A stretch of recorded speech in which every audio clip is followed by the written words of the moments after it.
ওই মালিক যদি কিয়ামতের দিন বলে, হে বাতাস, উজিরা কান্দির আব্দুর রহমান গোটা হায়াতে যত কথা বলেছে সব তুমি আমার কাছে হাজির করো। মানুষ যখন প্রযুক্তির কল্যাণে বিভিন্ন তথ্যের দরকার হয়, গুগলে সার্চ দেয়, চ্যাট জিপিটিতে সার্চ দেয়, যে বিষয়টা দরকার লেখে সার্চ দেওয়ার কয়েক সেকেন্ডের মধ্যে বিলিয়ন বিলিয়ন তথ্যের মধ্য থেকে মুহূর্তের মধ্যে তার চাওয়া জিনিসটা হাজির করে। মানুষকে এই বুদ্ধি দিয়েছেন আল্লাহ। ওই আল্লাহ যদি কিয়ামতের দিন বলে, উজিরা কান্দির আব্দুর রহমান গোটা হায়াতে কত কথা বলেছে, সব কথাগুলো আমার সামনে হাজির করো, বলেন তো এই বিষয়টা আল্লাহর জন্য শুধু সহজ না অতি সহজ? অতি সহজ। সেজন্য আমার আপনার কথা, কাজ, সাক্ষ্য সব আল্লাহ রেডি রাখছে।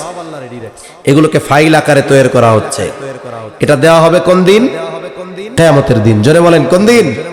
কিয়ামতের দিন। ওই যে আমলনামা থেকে গেছে, আমলনামা ছেড়ে দেওয়া হবে। নাম্বার যদি ঠিক থাকে, ফোন নাম্বার আমার নাম্বারে যদি আপনি ফোন দেন, অবশ্যই ফোনটা আমার নাম্বারেই আসবে। আমলনামায় রং নাম্বার হবে না, আপনারটা আমার কাছে, আমারটা আপনার কাছে যাবে না।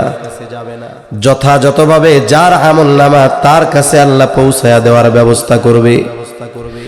তবে আফসোসের বিষয় হলো আমলনামা সবাই ডান হাতে পাবে না। কেউ ডান হাতে পাবে, কেউ বা বাম হাতে আমলনামা পাবে।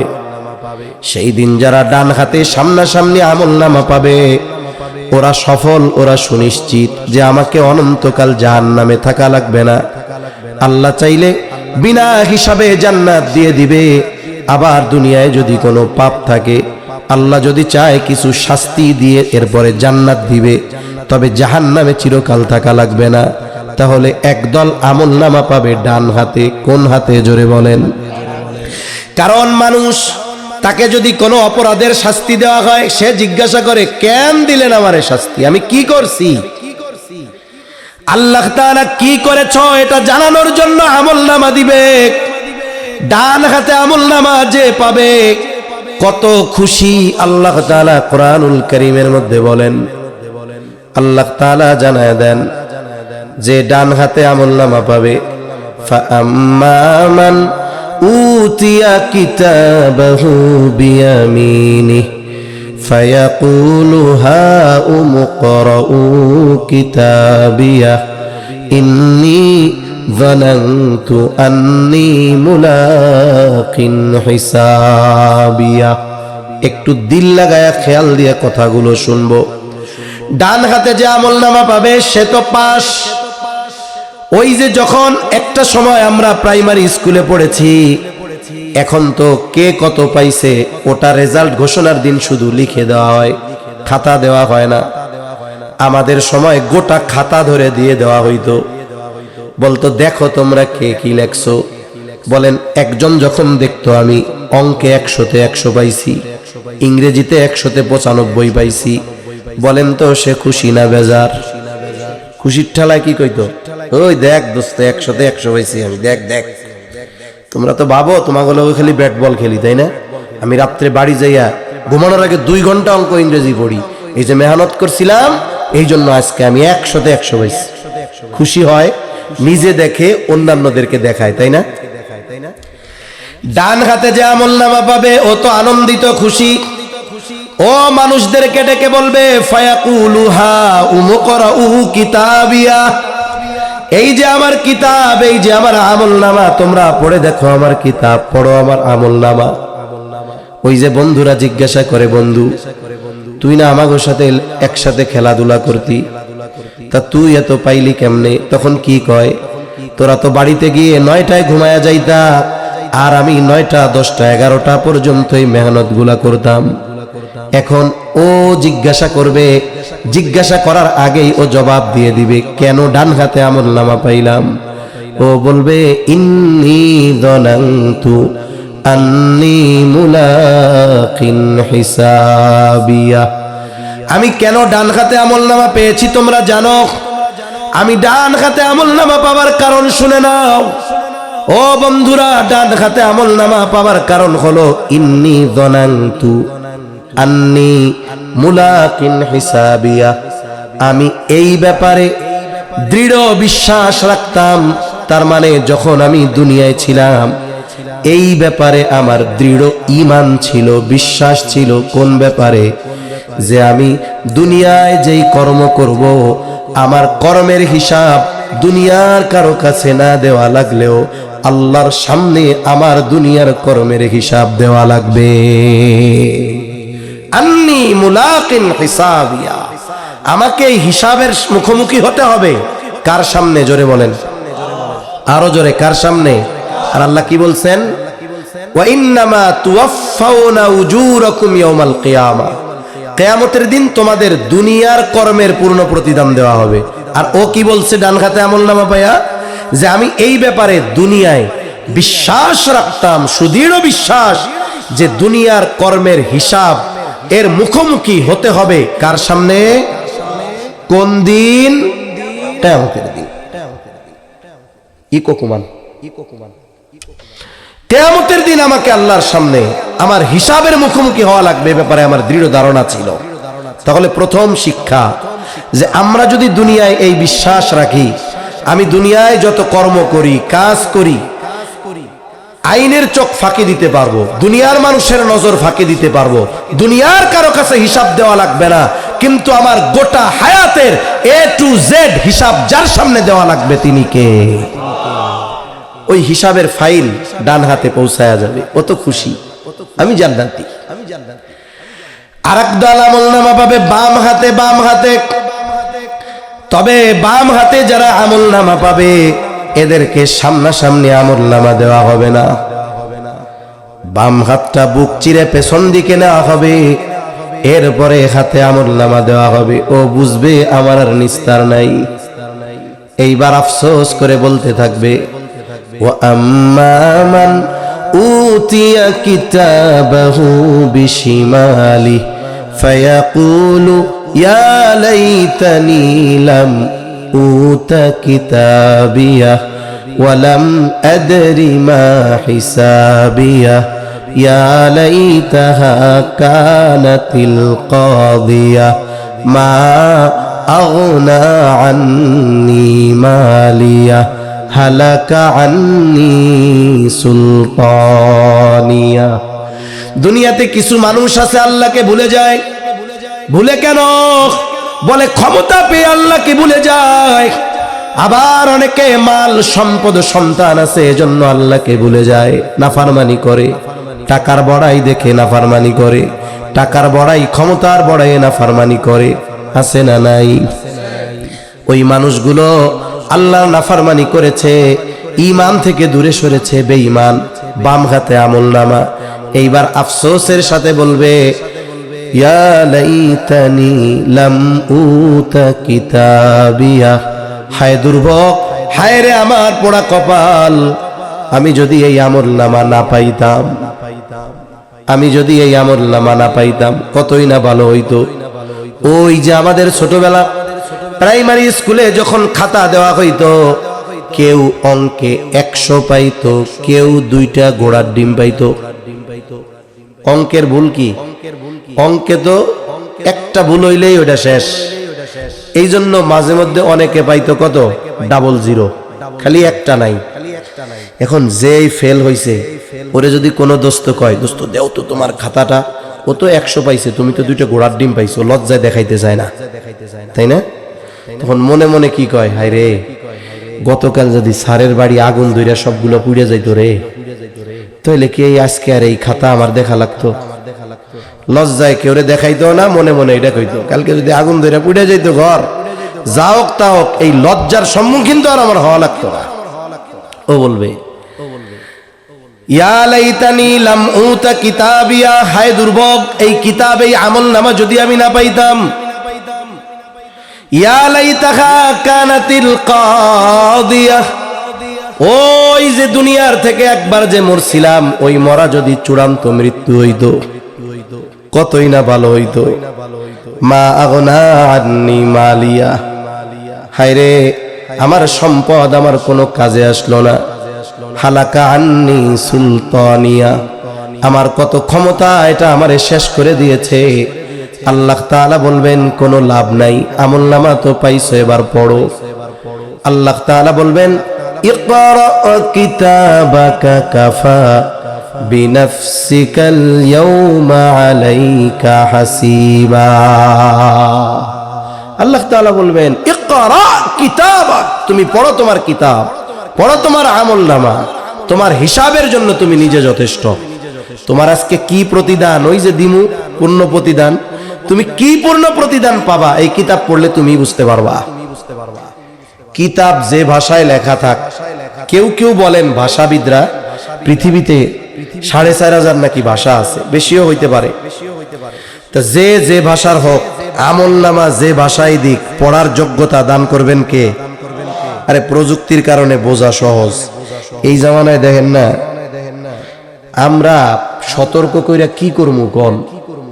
কিছুদিন দেখলাম ওই ভাগোয়া লাভ ট্র্যাপ, নাম শুনছেন? যুবকরা শুনছে, মুরব্বীরা বুঝবো না এত কিছু।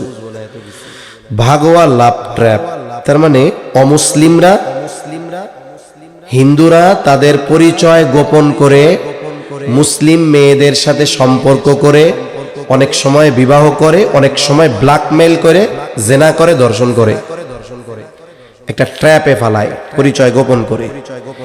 এই ট্র্যাপ শুধু যে এখন ন্যাশনাল তা না, এটা এখন ইন্টারন্যাশনাল ভাবে ছড়ায় পড়ছে, আন্তর্জাতিক ভাবে। কয়েকদিন আগে দেখলাম চীনের ভাষা কেউ পারে না, এই জায়গায় চায়না ভাষা, ভাষা তো বহুদূর, ও আল্লাহ, এর একটা অক্ষরও আমি চিনি না। কিছু ভাষা আছে তো দুই একটা অক্ষর শব্দ বোঝা যায়, চেঁচু পেঁপু কি কয় না কয় বোঝা যায়। আপনি যার সাথে কথা বলতে পারেন না, তার সাথে মনের ভাব আদান প্রদান করা যাবে। ভাষা কি? মনের ভাব আদান প্রদানের মাধ্যম। এখন দেখলাম সম্ভবত বিবাড়ি আর একটা মেয়ে বোরখা টোরখা পরা, এক চাইনিজ এর সাথে প্রেম করছে। প্রেম কেমনে করছে? এ তো বাঙালি, ও তো চাইনিজ। চাইনিজ বাংলা পারে না, বাঙালি চাইনিজ পারে না। কিসের কল্যাণে? মোবাইলের কল্যাণে। কিসের কল্যাণে? জোরে কোন? মোবাইলের কল্যাণে। মনে করেন আমার এই সেটের মধ্যে আছে, একজন ফোন দিছে আমারে, অনেকেরই আছে এখন এগুলা, ফোন দিছে চায়না থেকে। আমার এই জায়গায় অটোমেটিক অপশন উঠে যে আমি যদি চাই, ওইটাতে যখনই চাপ দিব ও ওর চায়না ভাষায় বলবে, আমার স্ক্রিনে ওর কথাগুলো বাংলায় উঠতে থাকবে। এখন আমি কি করব? আমি আমার ভাষায় বলবো বাংলায়, আর ও চায়না ওর ভাষায় সামনে চেঁচু পেঁপু যা উঠার তা উঠবে। তার মানে বোঝা গেল কি? আগে শুনতাম কি, ওই মুরব্বীরা একটা কথা কইতো, কয় খিদা মানে না পান্তা ভাত। খিদা মানে না, মানে যখন খিদা থাকে তখন পান্তা ভাতও মজা লাগে। ও সেতছে জ্ঞান। আচ্ছা এদিকে তাকান, তো কি হয়? হ্যাঁ ঠিক আছে, তাইলে ঠিক আছে। খিদা যখন লাগে বলেন তো, পান্তা ভাত মরিচ দিয়া ডইলা খাইতেও খুব মজা, ঠিক না? কিন্তু যখন আপনার পেট ভরা, আপনার সামনে মুরগির রোস্ট, কোরমা, পোলাও সব দিলে গ্রান শুকলেই বমি চলে আসবে। এজন্য গ্রাম্য প্রবাদ বলে, খিদা মানে না পান্তা ভাত, ঘুম মানে না ভাঙ্গা ঘাট। যদি যার ঘুম আসবে কিচ্ছু লাগবে না, এদিকে শুয়াই দিবেন, মাথার নিচে ইট দুমছে, 3 মিনিট পরে নাক ডাকা শুরু হয়ে যাবে। কিন্তু যদি তার ঘুম না আসে, যত আরামের বিছানা দেওয়া হোক, ঘুম আসবে না। শহরে কিছু আল্লাহর বান্দা আছে, কি নাই আরামের আসবাব, দামি বিছানা, আরামের তোশক, এসি, শীতের দিন ঠান্ডা, সাথে সাথে ঘুমের বড়ি 5টা আছে, তাও ঘুম নাই। এই জন্য গ্রাম্য প্রবাদ বলে, ঘুম মানে না ভাঙ্গা খাট। এরপরে আর একটা কথা কয়, প্রেম মানে না জাত বেজাত। বুঝেন নাই? ও হলো জাতি চাইনিজ, শুয়ার, কুকুর আর কুত্তা খাওয়া লোক। মুসলমানের বাচ্চা ও ওর সাথে প্রেম শুরু করে দিছে। তো যে কথার থেকে গেলাম, এই প্রেম হইল কেন? এই প্রযুক্তির কারণে এক একজন মনের ভাষা আদান প্রদান করতে পারতেছে। বিভিন্ন পদ্ধতিতে আন্তর্জাতিক ব্ল্যাকমেইলিং গ্রুপ আছে, এরা বিভিন্ন ফাঁদে ফেলে যুবক, তরুণ, তরুণী এদের সর্বস্ব লুটে নেয়। অনেক সময় বিবাহ করে, ওই যে ভাগোয়া লাভ ট্র্যাপ, ওইভাবে বিবাহ করে কিছুদিন জেনা ব্যভিচার দর্শন করে এগুলোকে ভারতে নিয়ে বিক্রয় করে দেয়।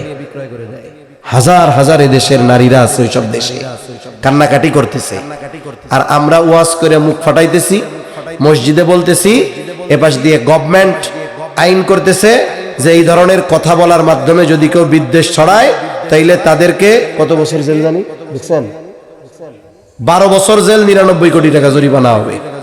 তাহলে আমরা বসে থেকে কি করতেছি? আমাদের সজাগ এবং জাগ্রত থেকে প্রতিবাদ করা দরকার, ঠিক কিনা বলেন? এখন যে কথার থেকে গেলাম যে ভাষা না বুঝলেও কথাবার্তা বলার মাধ্যমে দুনিয়ায় আছে না নাই? এই বুদ্ধি মানুষকে দিছে কে? আল্লাহ দিছে।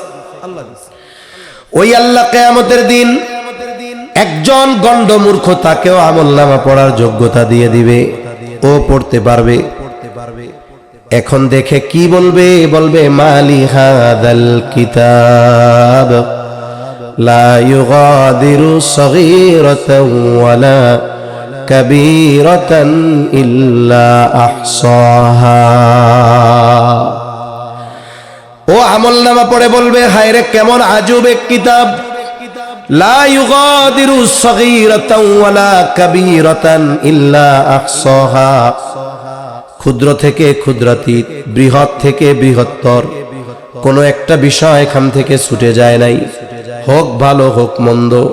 একেবারে ক্ষুদ্র মন্দ কাজটাও আছে, ক্ষুদ্র ভালো কাজটাও আছে, ক্ষুদ্র মন্দ কাজটাও আছে, বৃহৎ মন্দ কাজটাও আছে, বৃহৎ ভালো কাজটাও আছে, কোনো কিছু ছুটে যায় নাই। অবাক হয়ে যাবে, পড়বে, ও বুঝতে পারবে আজকের দিনে তার জন্য পূর্ণ প্রতিদান হিসাবে আল্লাহ কি রেখেছে। ও পড়ার যোগ্যতা আল্লাহ তাআলা দিয়ে দিবে। এটা হবে কিয়ামতের ময়দানে।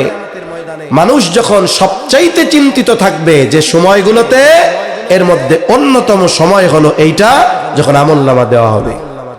এখন বলেন, ওই দিন কি কেউ আমরা চাইবো যে আমার আপনার আমলনামায় পাপ থাক, গুনাহ থাক, অথবা আমলনামা আমি বাম হাতে পাই? এটা কি কেউ চাই আমরা? জোরে বলেন, কেউ চাই? তাহলে আমাদের কি করণীয়? কি করণীয় বলেন? মৃত্যুর প্রস্তুতি নেওয়ার দরকার আছে না নাই? মৃত্যুর প্রস্তুতি তো থাকতে হবে। ডান হাতে আমলনামা পাবার কাজ আমাদেরকে করতে হবে, কিন্তু আফসোস আমরা কি সেই কাজ করতেছি? জোরে বলেন, করতেছি? তাহলে আমাদের পরকাল কেমনে সুন্দর হবে? যদি কাজ না করি, কবর থেকেই পানিশমেন্ট শুরু হয়ে যাবে। আখিরাতে তো আমাদের পূর্ণ প্রতিদান আছে। যদি ভাগ্য কারো খারাপ হয়, আমলনামা যদি বাম হাতে চলে আসে, তাহলে ঠিকানা তার জাহান্নাম। ভাগ্য যদি সুপ্রসন্ন হয়, এই দুনিয়ায় একটু ভালো কাজ যদি আমরা করি, তাহলে আমার ঠিকানা তো জান্নাত, আমলনামা ডান হাতে, ঠিক কিনা বলেন? এজন্য দুনিয়া সাজাবো কেমনে? বলে 3 প্রশ্নের আলোকে। কয় প্রশ্নের আলোকে? জোরে বলেন। একটা হাদিস পড়ছিলাম, আলোচনা অন্যদিকে নিতে চাইছিলাম, কিন্তু ওই দিক থাক, আমরা এই বিষয়গুলো নিয়েই শেষ করি। 3 প্রশ্নের আলোকে জীবন সাজাতে হবে। কোন 3 প্রশ্ন? বলে কবরে গিয়ে যেই 3 প্রশ্ন করা হবে, এই 3 প্রশ্ন কে জানেন না? একটু হাত উঁচা করেন তো। কবরে 3 প্রশ্ন করা হবে, সবাই জানেন? আলহামদুলিল্লাহ। শুধু আপনারা আমরা না, যদি কোনো অমুসলিম যে ধর্মের হোক, ওরে যদি জিজ্ঞাসা করেন জানোনি কবরে 3 প্রশ্ন করা হবে, হাদিসে আছে, ও বলবে খালি জানি, উত্তর সহ আমি জানি। দুনিয়ার পরীক্ষার সিস্টেম হলো যে লেখাপড়া করে পরীক্ষার হলে গেলে সে প্রশ্নের জবাব দিয়ে দিতে পারে। দুনিয়ার হলে 3 পদ্ধতিতে পাশ করা যায়। কয় পদ্ধতিতে? জোরে কোন? 3 পদ্ধতিতে। জোরে বলেন, কয় পদ্ধতিতে? 3 পদ্ধতিতে। ওকে, ওনার কাছে কিছু চাই নাকি? হ্যাঁ, কি চায়? কিছু চায়? চাইলে দিয়ে দেন। হ্যাঁ, জালাল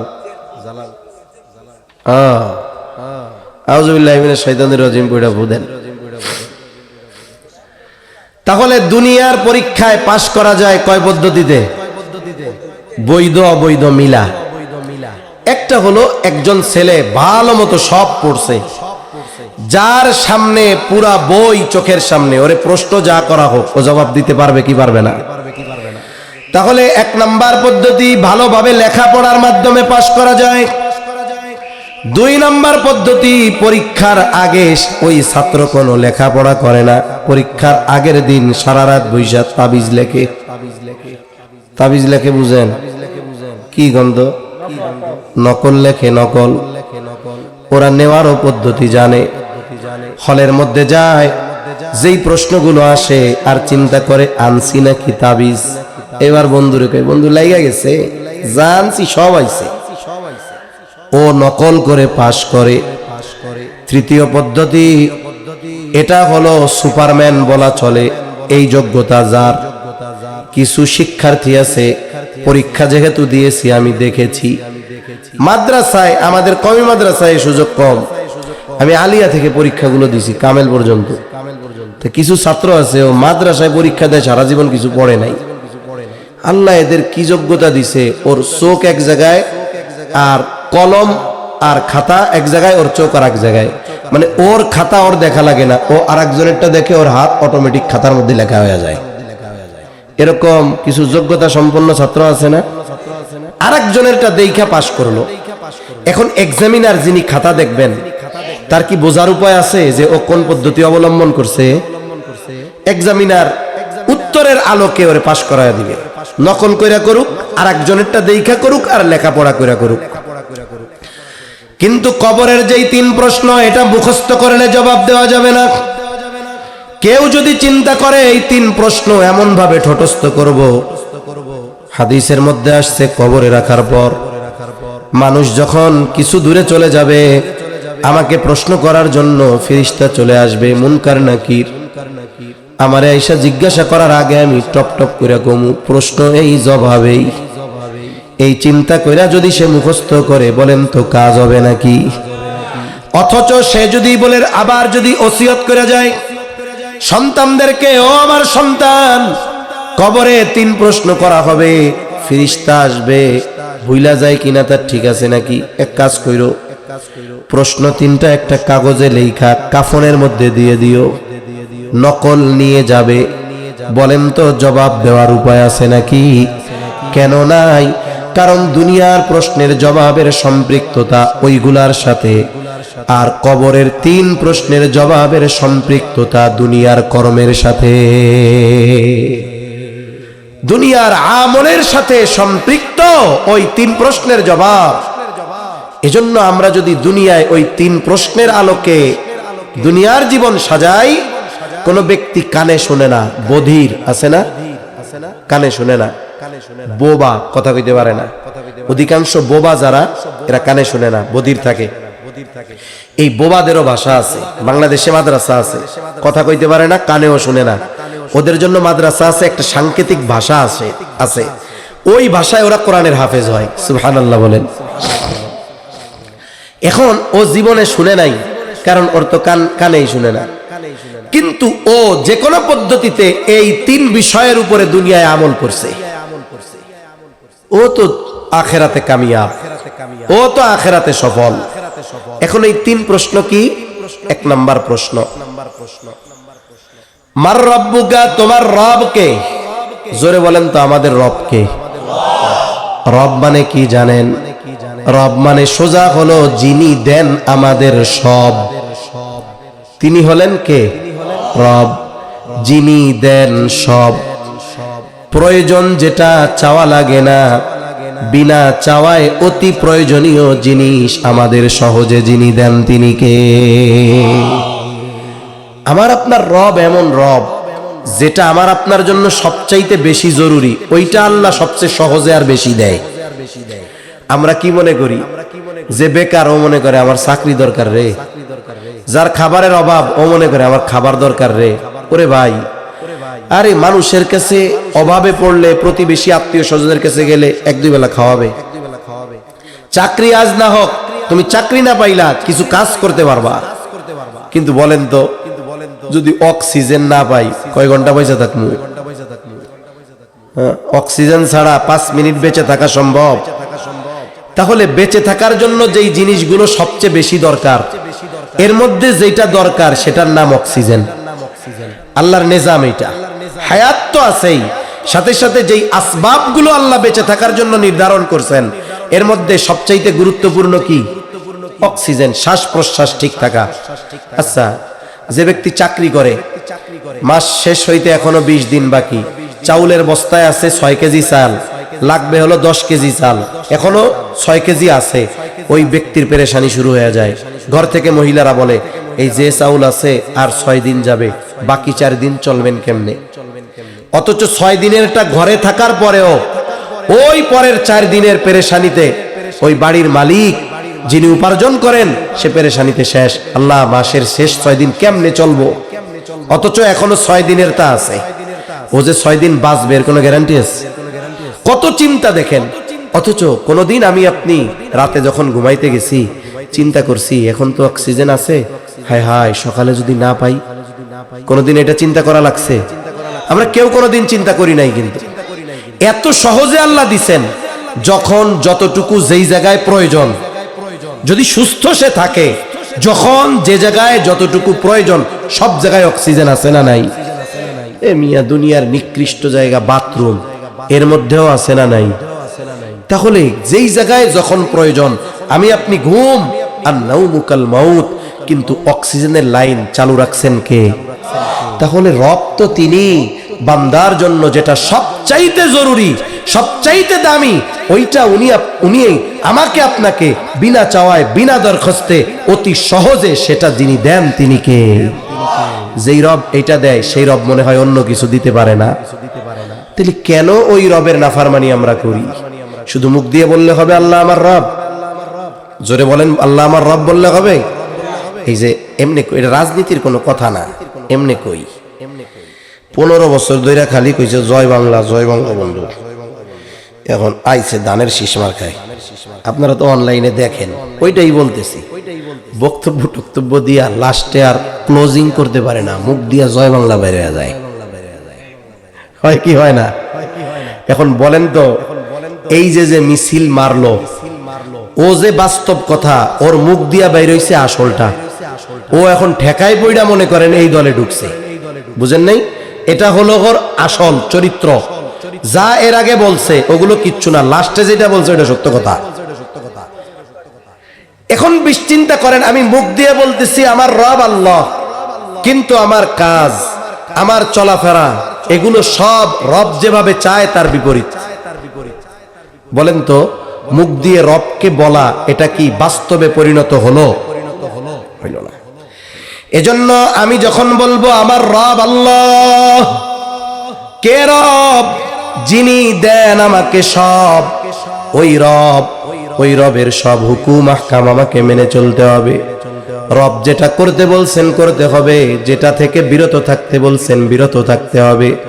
তাতে আমার ভালো লাগুক, আমার আত্মীয় স্বজন বন্ধু বান্ধবের ভালো লাগুক চাই না লাগুক, কিছু আসে যায় না। আমি আমার রবকে যদি খুশি করতে পারি, তাহলেই কবরের প্রথম প্রশ্ন তোমার রবকে, আমার জবান দিয়ে বের হবে আমার রবকে। এছাড়া সম্ভব না। লেখা রাখেন, এছাড়া সম্ভব না। আমি রবের নাফরমানি করব? আর কদি আপনারা এতটুকু চিন্তার খোরাক হিসাবে নেন? সচেতন মানুষ কারা জানেন?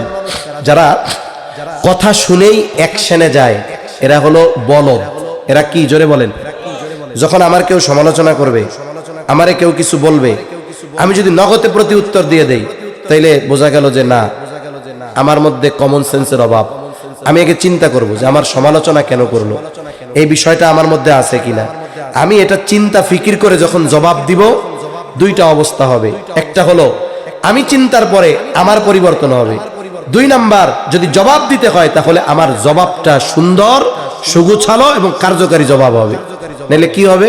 ঠাস ঠাস করে বললাম, প্রতি উত্তর আসলো, এতে কোনো লাভ হবে না। এজন্য আমি যদি আপনাদের মাথায় একটু চিন্তার খোরাক দিতে পারি, যে একটু চিন্তা করেন যে আজ রাতটাও হয়তো এই ছোট চিন্তা বড় পরিবর্তনের কারণ হয়ে যেতে পারে। দেখেন না, ছোট্ট এক শব্দ 15 বছরের 16 বছরের চেয়ার খসায়া দিতে পারে। শব্দটা কি ছিল বলেন তো? চিন্তা করে দেখেন, কি ডেঞ্জারাস এক শব্দ। এক শব্দ মসনদে আগুন লাগাইয়া দিছে, এক কথা মসনদে আগুন লাগাইয়া দিছে। এজন্য বলে ভাবিয়া করিও কাজ, করিয়া ভাইব না। এজন্য চিন্তা ফিকিরমন্দ এদের ব্যাপারে আল্লাহ প্রশংসা করছে। তো আল্লাহ তাআলা কি বলে জানেন? জ্ঞানী কারা? আমরা তো মনে করি অনেক ডিগ্রি অর্জন করছে, এর দুনিয়ার মানুষ জ্ঞানী বলে, আল্লাহ জ্ঞানী বলে না। আল্লাহ কাদের জ্ঞানী বলে?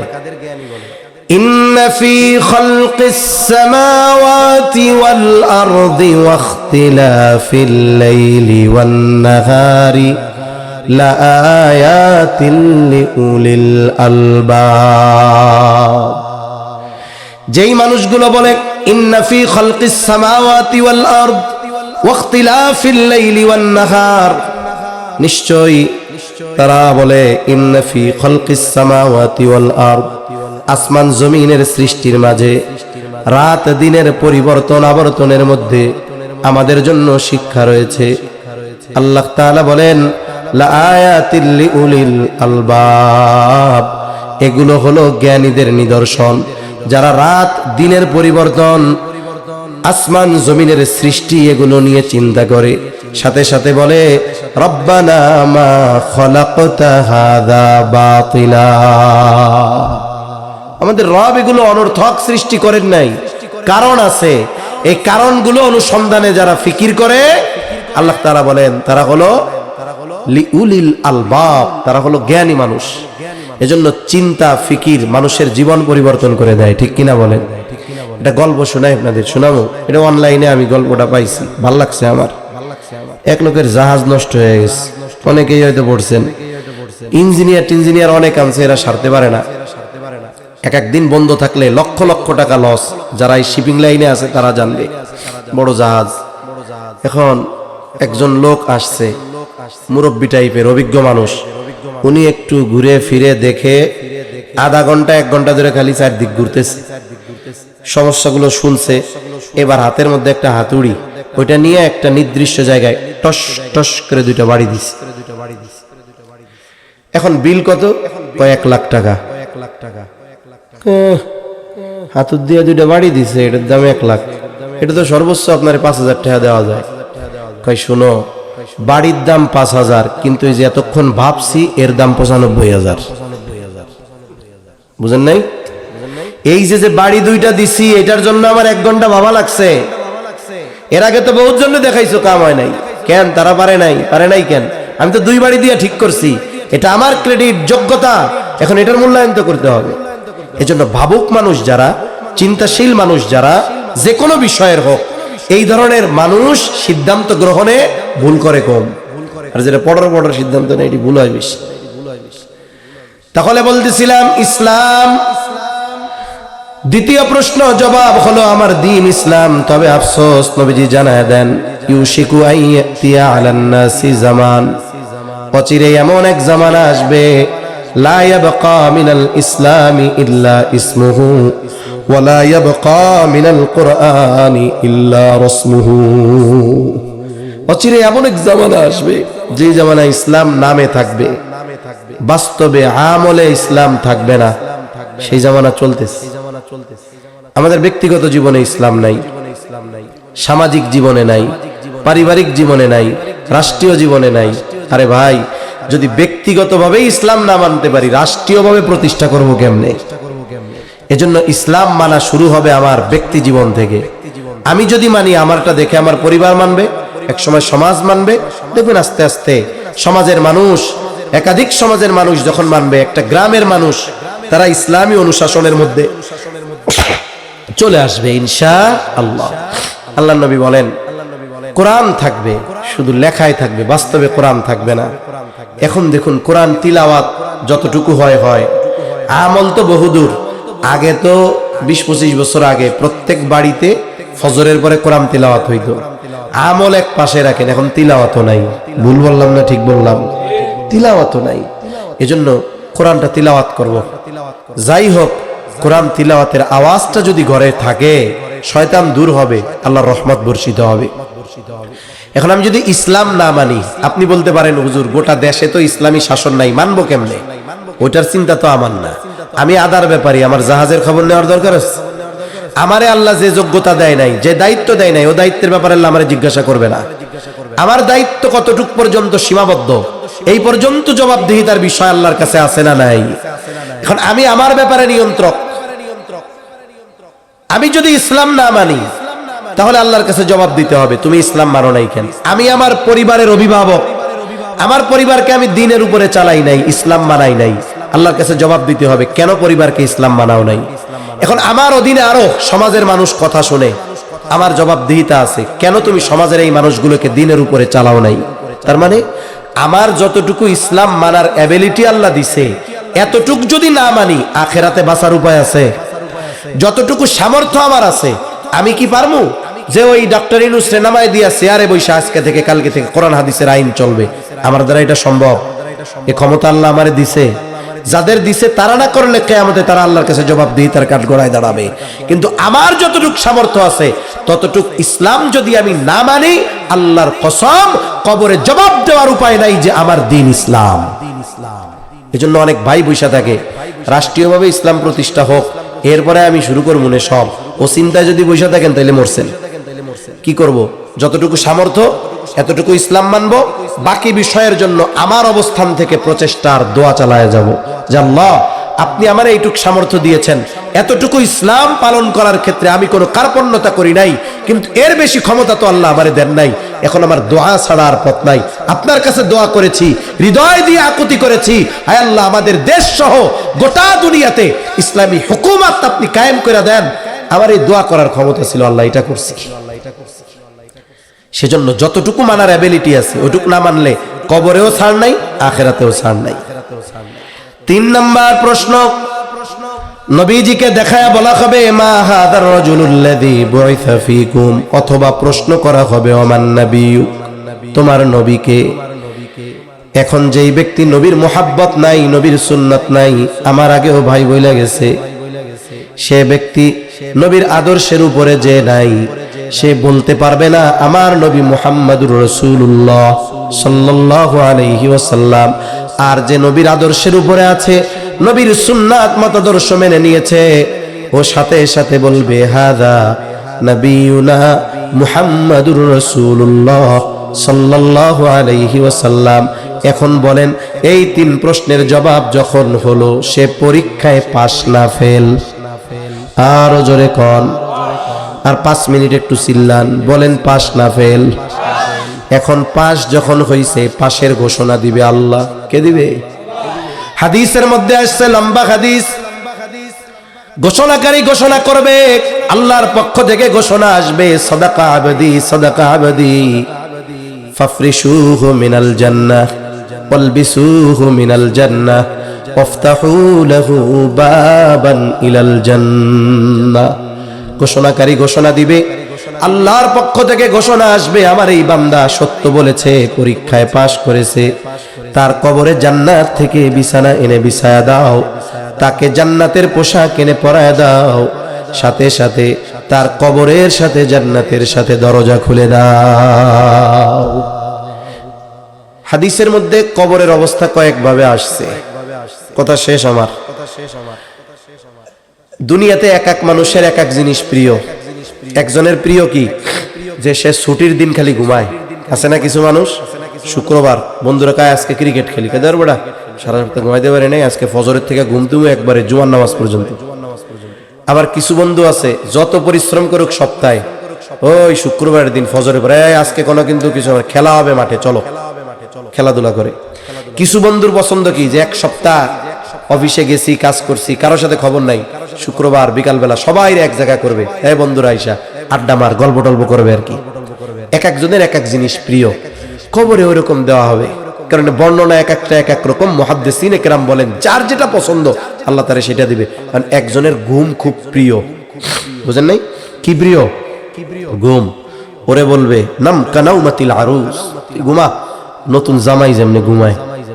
মনে করেন আপনাদের এলাকায় যখন কেউ মেয়ে বিবাহ দেয়, বিবাহের পরে সর্বপ্রথম আপনাদের এলাকায় কি বলে? জামাই। জামাই জামাই আসছে। অনেকে আসে না নতুন জামাইরে দেখার জন্য। এখন জামাই ঘুমাইতেছে। এখন কেউ যদি আসে, যত গুরুত্বপূর্ণ ব্যক্তি আসুক, শাশুড়ি কি কয়, শ্বশুর কি, জামাই ঘুমাইতেছে, এরকম বলে কি বলে না? এই কোনো ডিস্টার্ব করা যাবে না, পরে এসো যাও যাও। তার মানে নতুন দুলা যখন ঘুমায় কেউ ডিস্টার্ব করতে দেয় না। ফেরেশতারা বলবে তুমি তো পরীক্ষায় পাস, তোমার দুনিয়া আরাম ছিল না, ঘুম প্রিয় ছিল, তুমি ঘুমাও, নতুন দুলা যেমনি ঘুমায় তুমি এরকম ঘুমাইতে থাকো, কেউ তোমার ডিস্টার্ব করবে না। সুবহানাল্লাহ। এখন আরেকজনের কাম কাজ কি? বলে ওর একা একা ভাল লাগে না, ওর হলো আড্ডা দিতে ভাল লাগতো, গল্প করতে ভাল লাগতো। এখন ও চিন্তা করবে কবরে এতদিন থাকমু, এই লম্বা সফর একা একা কেমনে হবে? আলমে বরজখ, মৃত্যু পরবর্তীকালীন সময়, এটা লোকচক্ষুর অন্তরালের জগৎ, আমরা দেখতে পারবো না। এই সিদ্ধান্তই কার? অবিশ্বাসের সুযোগ আছে? নাই। এখন ও তো আছে ওই জায়গায়। এখন ও হঠাৎ করে দেখবে সুদর্শন এক যুবক তার দিকে আসতেছে। অনেক সময় এমনি সবার টেন্ডেন্সি ওইরকম যে আপনি একা বসে আছেন, অপরিচিত একজন লোক আসছে, চেহারাটা ভালো, জেন্টেল, ভদ্র মনে হচ্ছে, ওর আগমন আপনাকে মানসিকভাবে প্রশান্তি দিবে, আনন্দ দিবে। আরেকজনকে আপনি ছিলেন না, কিন্তু ওর চলা ফেরা এমন, এইরকম ঘাড় বেগা করে হাঁটতেছে, সিগারেট টিগারেট নেশা কইরা চেংড়ি হয়ে গেছে, ঠোঁট কালা, চোখ দুইটা এরকম কালো হয়ে গেছে, ওরে দেখা মাত্রই মেজাজটা খারাপ হয়ে যাবে। ও দেখবে যে সুদর্শন এমন একজন যুবক তার দিকে আসতেছে, দুনিয়ায় ওরে জীবনেও দেখে নাই। এবারও জিজ্ঞাসা করবে কে হে তুমি যুবক, তোমারে তো চিনলাম না। ও বলবে তুমি আমারে চিনতে পারো নাই? আমি হইলাম দুনিয়ার, তুমি যে নেক আমল গুলো করছো এইগুলা, তোমার নামাজ, তোমার রোজা, তোমার উত্তম চরিত্র, তোমার দান সাদকা, আল্লাহ তাআলা আমাকে তোমার ওই নেক কর্মগুলোকে এই সূরত দিয়া তোমার কাছে পাঠাইছে। তুমি চিন্তা করো না, আমি তোমার সাথে আছি। কোন পর্যন্ত জানো? আমি তোমাকে জান্নাতে না পৌঁছাইয়া তোমার থেকে পৃথক হব না। সুবহানাল্লাহ। এই যে তার আখিরাতের পরকালের সফর কত সুন্দর। ঠিক এর বিপরীত হবে যারা দুনিয়ায় ওই তিন প্রশ্নের আলোকে আমল করবে না, প্রশ্ন করবে জবাব দিতে পারবে না। আল্লাহর পক্ষ থেকে ঘোষণা আসবে কাযাবা আবদি ফাফরিশুহু মিনান নার ওয়ালবিসুহু মিনান নার ওয়াফতাহু লাহু বাবান ইলান নার। তো মিথ্যা বলছে। জাহান্নামের আগুনের বিছানায় না বিছায়া দাও, জাহান্নাম থেকে আগুনের পোশাক পরায়া দাও, জাহান্নামের সাথে তার কবরের সাথে দরজা খুলে দাও। ওই ব্যক্তির কবর হবে রাউদাতুম মিন রিয়াদিল জান্নাহ, জান্নাতের একটা বাগান, আর এর কবরটা হবে জাহান্নামের একটা গর্ত। এই অবস্থায় চলতে থাকবে। একটা সময় এই অবস্থার শেষ হবে। তবে যে আরামে থাকবে ও মনে করবে এটা মনে হয় জান্নাত, আর যে কষ্টে থাকবে ও মনে করবে এটা মনে হয় জাহান্নাম। আর এক গল্প মনে পড়ছে, শুনাই। টাইম যাইতেছে, অনেক কষ্ট হইতেছে নাকি? আমি জীবনে প্রথম সিলেট গেছি। প্রত্যেকটা এলাকার একটা প্রচলন আছে না ভাই, গিয়া পৌঁছাইছি দুপুর 2:30-3টার দিকে। আপনাদের এলাকায় যদি কেউ দুপুর 2:30টার দিকে আসে, আপনারা কি ওই এক দেশের মানুষ আছে? দুপুরবেলা আমার এক আত্মীয় গেছে কলকাতা বেড়াইতে গেছে। এর আগে ওই এলাকার এক লোক আমাকে বাংলাদেশে আসছে, ওনার বাসায় 1 সপ্তাহ থাকছে। আসছে ইলিশ মাছের সিজনে, ধুমছে ইলিশ মাছ খাওয়াইছে, প্রচুর মেহমানদারি করছে। এখন ওই লোক কলকাতা গেছে বেড়াইতে। এখন গেছে কোন টাইমে? দুপুরের টাইমে। 1 সপ্তাহ থাকছে। দরজায় নক করছে, দেখছে যে উনি খানা খাইতেছে, এটা বোঝা যায়। বাংলাদেশি যেই ভাই গেছে, দরজা খোলার সাথে সাথে ওই দেশের ভদ্রলোক বলতেছে, দাদা খেয়ে এসেছেন নাকি, যে খাবেন? কথা বুঝেন নাই মনে হয়। গেছে কোন সময়? দুপুরের সময়। এরপরে বলতে চা না খেয়ে কিন্তু যাবেন না। ওনার পেটের মধ্যে খিদা ইন্দুর লাফাইতেছে, আর ও খাইছে চা না খেয়া যাবেন না। তা এরপরেও কিছু এলাকার কিছু প্রচলন তো আছে। এখন আমি গেছি, এক হাজী সাহেব আমাকে দাওয়াত দিয়ে নিয়ে গেছে, জীবনে প্রথম। 2 জন গেছি। ওই সব এলাকায় আলহামদুলিল্লাহ এখনো কাচারি ঘর আছে, মেহমান গেলে বাহির বাড়িতে বসার ব্যবস্থা। উনি আসছেন, সাথে সাথে চা আর বিস্কুট নিয়ে আসছে। এটা হলো সিলেটিদের অতিথি আপ্যায়নের প্রথম ধাপ। বিস্কিট চা থাকবেই, খাবার আগেও দিবে, পরেও দিবে, মাহফিলের মধ্যেও দিবে, অসুবিধা নেই। এখন বিস্কিট অনেক দিছে, চা দিছে। আমি আমার সাথে যে গেছি চিন্তা করছি, দোস্ত কাম সারা, রোডে তো খাওয়া দাওয়া করতে পারি নাই। এখন এই বিস্কুট চাই, দুপুরের খাবার ধুমসে খাও, যা বিস্কুট দিছে এগুলো সব পানি আর চা দিয়ে খেয়ে ফেলছে। মনে করছি খাবারই এই, এটাই মনে হয় দুপুরের খাবার, এরপরে আর কিছু নাই। তা আমি তো আর বুঝি নাই এত কিছু। একটু পরে উনি আমাকে ডাক দিছে ভিতরে, এরপরে হরেক রকমের খাবারের আয়োজন। এখন সমস্যা হয়েছে কি, যদি ভালো বেকারি বিস্কুট 5-6টা খাইয়া 2 গ্লাস পানি খাওয়া হয় পেট ভরে যায়, আর আমাকে তো পেট ভরা। ওই খাবার দেখলাম, একটু একটু নিলাম, শেষ। তা ওই কবরে যার জান্নাতের বাগান, ও মনে করবে এটাই রে জান্নাত, আর যারটা জাহান্নামের গর্ত ও মনে করবে এটাই মনে হয় জাহান্নাম। অথচ ফেরেশতারা বলবে না, এটা জান্নাত না, বরং জান্নাতে তোমার জন্য যা আছে তার তুলনায় এটা কিছুই না। এখন ও আল্লাহরে কি বলবে? দোয়া করবে, আল্লাহ গো তাড়াতাড়ি কিয়ামত কায়েম করেন, আমি যেন তাড়াতাড়ি আমার ওই জান্নাতে যেতে পারি। সুবহানাল্লাহ। আর যে ভাববে জাহান্নাম, ওকে যখন ফেরেশতারা ভয় দিবে যে জাহান্নামের তুলনায় আযাব কিছুই না, তখন এই খবর শুনে ওরা এত ভীত হবে, ওরা আল্লাহর কাছে বলবে আল্লাহ আপনি কিয়ামত কায়েম করেন না। অথচ একটু আগে কি মনে করতেছিল? এটাই মনে হয় জাহান্নাম, আর জাহান্নামের খবর শুনেই বলতেছে কিয়ামত কায়েম করেন না। তাহলে আলমে বরজখে কবর জগতের শাস্তিটা কত কঠিন অনুধাবন কি করা গেছে? সেজন্য আমরা চাই না যে আমাদের পরকাল বিনষ্ট হোক, নষ্ট হোক।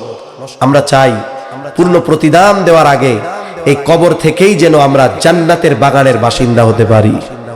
আল্লাহ তাআলা এরপরে বলেন, ফামান যুহজিহা আনিন নার, ওই যেই দিন সবাইকে তার দুনিয়ার কর্মের পূর্ণ প্রতিদান দেওয়া হবে, ওই দিন যাকে আগুন তথা জাহান্নাম থেকে বাঁচানো হবে, জান্নাতে প্রবেশ করানো হবে, আল্লাহ বলেন ফাকাদ ফাজ, সেই সফল। সুবহানাল্লাহ বলেন।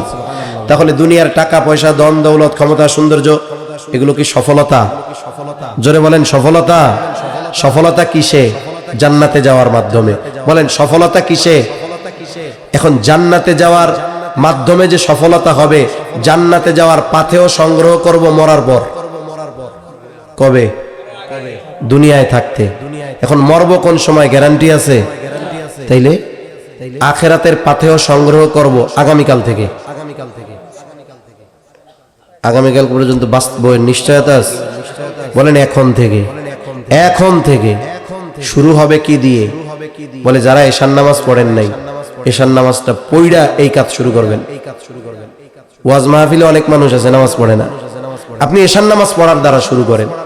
কারণ আজকের এই পরিবর্তনের প্রচেষ্টা, এটা আমাকে আখিরাতের পথে সুন্দর দিকে নিয়ে যাওয়ার জন্য যথেষ্ট হতে পারে কি পারে না? মনে রাখবেন দুনিয়া ধোঁকা। আল্লাহ তাআলা এরপরে বলেন যে এই যে সফলতার বড় বাধা কি? ওমাল হায়াতুদ দুনিয়া ইল্লা মাতাউল গুরুর। এই যে দুনিয়ার খেলতামাশা, দুনিয়া হলো ধোঁকার মতো। কেমন ধোঁকার মতো?